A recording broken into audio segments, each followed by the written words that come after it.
replacing Adam. 1 Corinthians 15 shows us how Christ replaces Adam. The first Adam replaced by the last. Adam is a son of God. Christ is also a son of God. That's why it couldn't be you or me, because it was a son of God who sold us into slavery. So it had to be a son of God who would redeem us. That's why a person must be born again. Once a person dies, the inheritance is passed on. So man must die and be reborn in order to lose the inheritance of sin. So why is Jesus needed? Because the Bible says no one is righteous, and even our righteous acts are like filthy rags. Even righteousness through keeping the law would not make God accept you.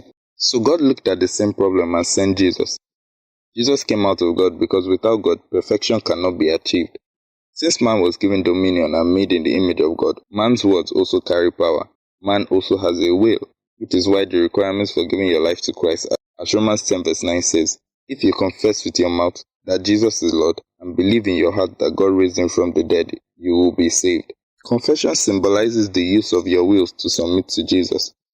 Why must you call him Lord? Because your former lawgiver must be dispossessed. So when you say Jesus is Lord, you're saying you want to switch masters and serve God now through Jesus. Jesus is the access way to God. He had to die and resurrect so that his blood could speak for us. The life is in the blood. And from the account of Cain and Abel, we see that blood accuses. But Jesus' blood speaks better things. It doesn't accuse, it atones.